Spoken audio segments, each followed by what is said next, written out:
Welcome to The Matrix. Population U. Just kidding. Not really. Sort of. The Matrix. I wanted to talk about this metaphor of the Matrix. And if you haven't seen the movie, first of all, that's amazing. I guess go live your life. But in The Matrix, Keanu Reeves wakes up from a programmed reality. It's a false screen of things. So there's a larger truth that he has to wake up to. He has to break through the matrix to get to this larger scene, this larger world, the world as it really is. And as a metaphor, that's pretty useful. The matrix is kind of real, but it's not exactly an unplug, one and done kind of thing. Through meditation, as we start to detach from a lot of our internal dialogue and the stories we tell ourselves, we start to see more true. Like we start to go up a scale, you could detach from more and more things and see things as they really are. It's a great Alan Watts quote: Zen is feeling life rather than feeling something about life. That feeling life is where we're right close up against it and we're actually living our lives. And that's a more authentic way of living.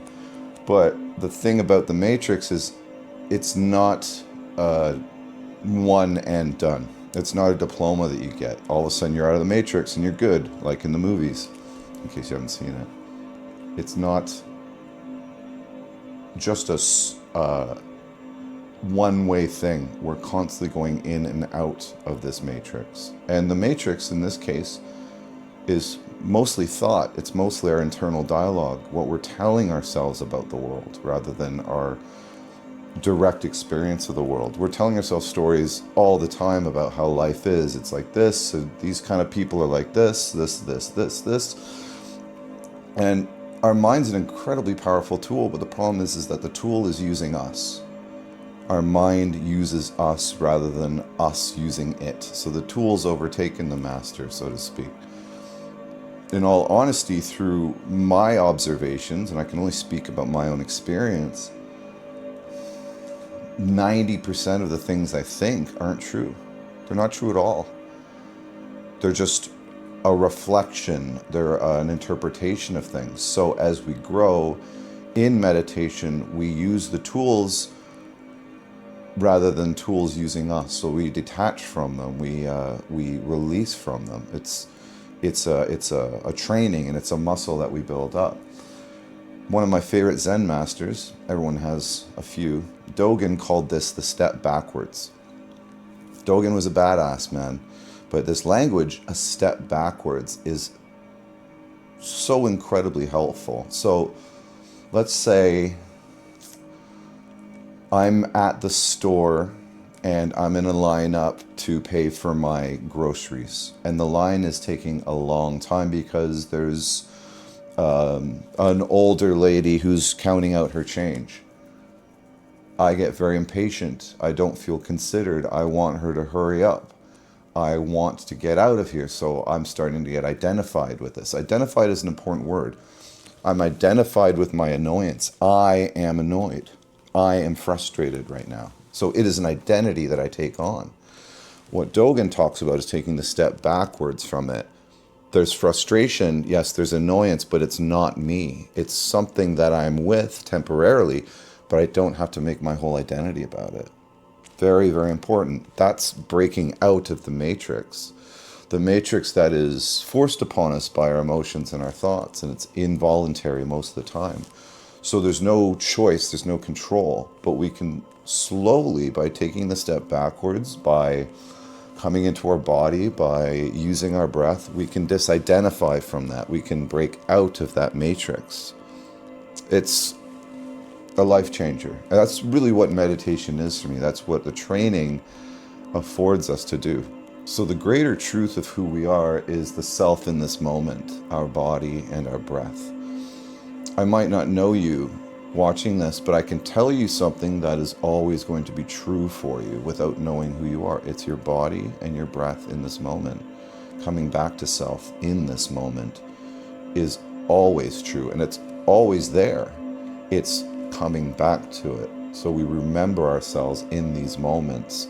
We remember ourselves as human beings rather than someone who's angry, rather than someone who's annoyed. And yeah, it can sometimes positive emotions can be negative. They can take you off your center, and that can happen as well. But this is a moment to moment practice that gives us our life back, our real life, introduces us to who we really, really are. And that might be something we haven't really done in a while or ever. There's nothing more revolutionary, more creative, and more practical than this. But it's also just natural. It's just a simple thing we do. It's a fantastic paradox. So, practice. Here's practice. I want you right now with me. This is my right hand. I want you to press just there. Just there. Not too hard. And do it for a couple seconds.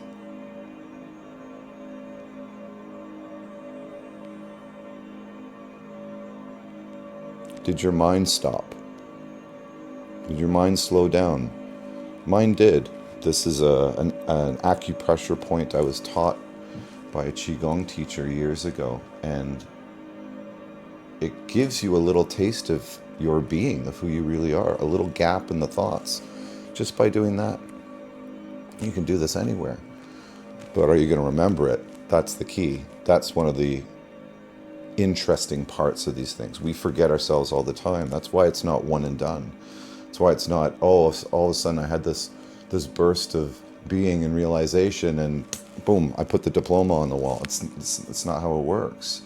I mean, it's not how it works for me. Maybe you'll just be one and done. You'll be good forever. In that case, bless you. But for most of us in this world of form and emptiness, we're building these muscles of remembering. We come back to ourselves to remember. And little things like this help us to just relax into our being. Here's a meditation praxis now.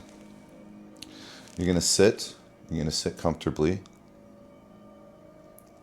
Put your phone somewhere else. Sit comfortable, doesn't have to be cross-legged, full lotus, and you're just going to watch your thoughts. Just watch them.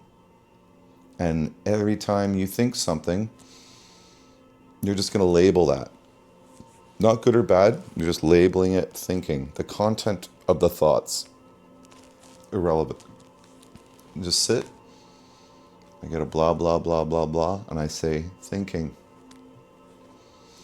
And what you're probably going to observe is that this stops your thoughts for a moment. That thinking, it gives it a sort of light of your consciousness, and it sort of disappears for a moment. It's sort of like those detergent commercials back in the day, or maybe they're still happening now, where they have like a pan of grease and they drop that little drop of detergent in the middle and the grease goes. That's kind of like what it does. It's kind of like detergent for your mind. And all you have to do is just say thinking. Thinking. And what you're going to find is that poof, you come back to who you really are. You come back to your being, which is underneath the thoughts, underneath everything. There's your body, your breath, and all of it is good. All of it is blameless, beautiful, and perfect. You got this, guys. I'll see you in the next one.